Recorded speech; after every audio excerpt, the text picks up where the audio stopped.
Many Christians in the early centuries of the Church believed that the Antichrist was Nero, or another Roman emperor, who not only persecuted Christians, but also considered himself a god. Many Protestants during the Reformation believed that the Antichrist was the papacy.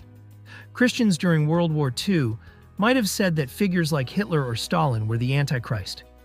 Today, many believe that the Antichrist could be Donald Trump, Elon Musk, or Mark Zuckerberg. All these speculations made by Christians throughout history are interesting and reveal an important degree of vigilance, but I notice that many Christians speculate about the Antichrist without truly understanding biblically who he is and what he will do. Since there are many views on who the Antichrist is, with some even claiming that he came centuries ago, let's compare a group of potential candidates and evaluate the probability of each one being this person according to the information we have access to in the Bible. However, before we proceed with our candidates, it's important to mention that the term Antichrist only appears in John's epistles. Paul refers to him as the man of sin or man of lawlessness and the son of perdition. Daniel calls him the prince who is to come, and in Revelation, also by John, he is called the beast. In other words, all these names refer to the same person, the Antichrist. The Greek prefix anti can mean two things: opposite to and in place of. Therefore, the Antichrist is both a rival to Christ and seeks to be a substitute for Christ. Satan not only opposes Christ, but also desires to be worshipped and obeyed in his place. But now we ask, what is the Antichrist after all? A single person, a group of people, or an evil spirit that manifests throughout the ages?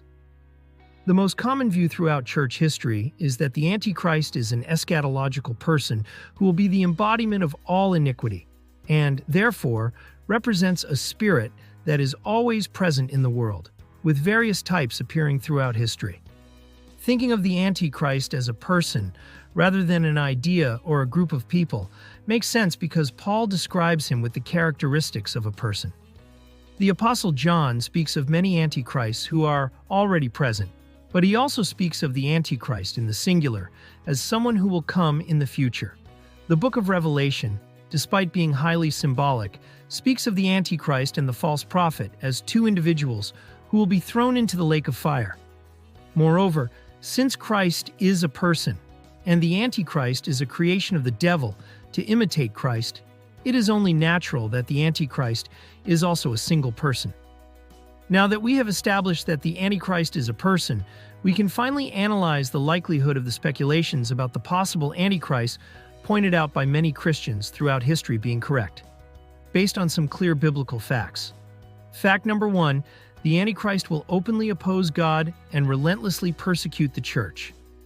Revelation 13:7 says, "And it was given unto him to make war with the saints, and to overcome them, and power was given him over all kindreds, and tongues, and nations." Here John reveals that the beast will wage terrible persecution against the saints, who are those who keep the commandments of God and have the testimony of Jesus. He will be allowed to persecute them and temporarily overcome them.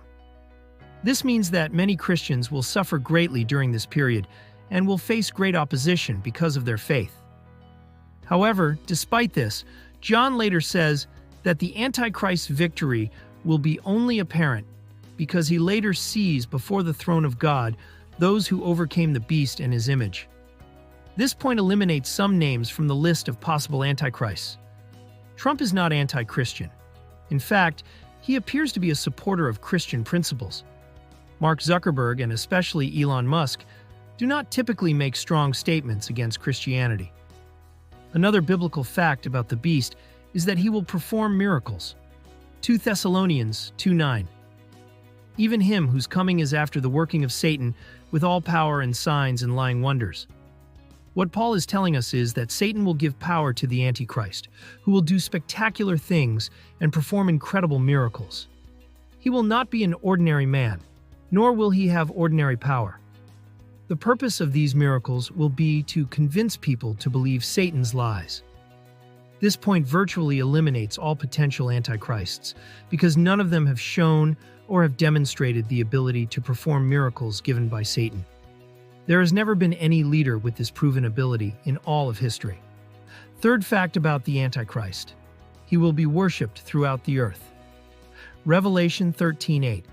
And all that dwell upon the earth shall worship him, whose names are not written in the book of life of the Lamb, slain from the foundation of the world. John reveals here a future situation where the Antichrist rules the entire world. Everyone must worship him, without exception. Whoever does not accept to worship him pays with their life. Notice that it is not possible to find this level of persecution of Christians at any point in history. No dictator candidate for being the Antichrist has ever had power over the entire world, as described by John. He looks to the future and sees a period in which an Antichrist ruler will be granted permission to exercise universal sovereignty. Now, another very important detail is that he will not do all this alone. Fourth fact: the Antichrist will receive the assistance of the false prophet. Still in the book of Revelation, John tells us about the false prophet, who plays a crucial role alongside the beast, aiding in his rise to power and in the persecution of the Lord's followers. The apostle says that the false prophet, "And he doeth great wonders, so that he maketh fire come down from heaven on the earth in the sight of men. He deceiveth them that dwell on the earth by the means of those miracles, which he had power to do in the sight of the beast, saying to them that dwell on the earth, that they should make an image to the beast, which had the wound by a sword, and did live." In other words, the mission of the false prophet is to make people worship the Antichrist. And he will not just perform false miracles, but will be able to bring down fire from heaven. Here again, it must be said that it is impossible to find a figure from any moment in history who can be related to the false prophet. This once again invalidates all potential Antichrist candidates so far. None of them have the support of a false prophet, someone so powerful. But if they are not the Antichrist, what can we say about leaders who, throughout history, have persecuted God's servants, demanded worship, and committed other terrible acts? Returning to our definition, we can say that in this case, they are forerunners of the Antichrist. See again what John says. "Little children, it is the last time.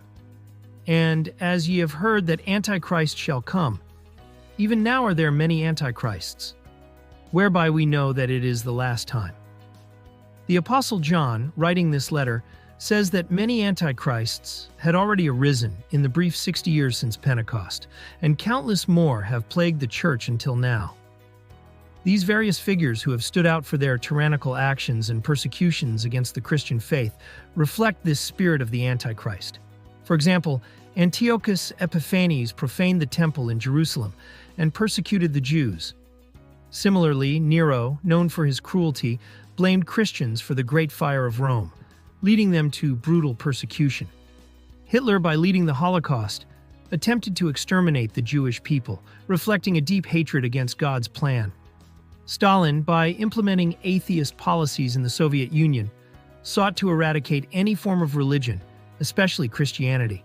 In Communist China, under the regime of Mao Zedong, Christians were persecuted. Communism became the national religion, and Mao was enthroned, deified, and worshipped. The papacy, especially during the Inquisition, used its power to persecute and brutally kill all those who did not agree with its heresies.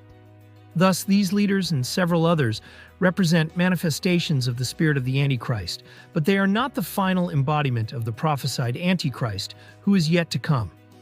Now, why has the Antichrist not yet appeared? Paul explains in 2 Thessalonians 2:6-7, "And now ye know what withholdeth that he might be revealed in his time. For the mystery of iniquity doth already work. Only he who now letteth will let, until he be taken out of the way." Some possibilities have been raised about who or what could be the force mentioned in these two verses that is capable of restraining the man of sin. Some believe that the restraining force is God himself.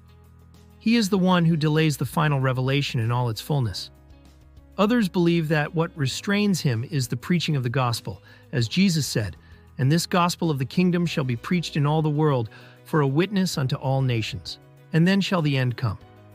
Still, others believe that the force capable of restraining him is the presence of the Holy Spirit.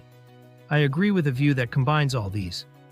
It will be God who allows the Antichrist to be revealed only when the opportunity to preach and hear the gospel is suspended by the removal of the Holy Spirit who is now restraining him. All this search for the Antichrist reveals that Christians are very afraid of being deceived. But according to Jesus, this will not happen. For there shall arise false Christs and false prophets, and shall show great signs and wonders, insomuch that, if it were possible, they shall deceive the very elect. Here, Christ, in his discourse on the last days, warned about the coming of false Christs and false prophets who would perform great signs and wonders to deceive, if it were possible, even the very elect. However, this expression, if it were possible, indicates that, in reality, God's elect will not be deceived. Those who belong to God, the elect, have a spiritual discernment that protects them from deception. They have the Holy Spirit who guides them into all truth, and this truth frees them from the power of deception. We must also remember that even with all his power, the Antichrist is no match for Christ. As stated in 2 Thessalonians 2:8, Therefore, we can believe that at the earthly level the Antichrist will be invincible. However, Jesus will destroy him with just the breath of his mouth. He will be cast along with the false prophet into the lake of fire and brimstone forever. Those whose names are written in the book of life will not worship the Antichrist, will not receive his mark, and therefore will not be condemned with him, but will reign with Christ forever.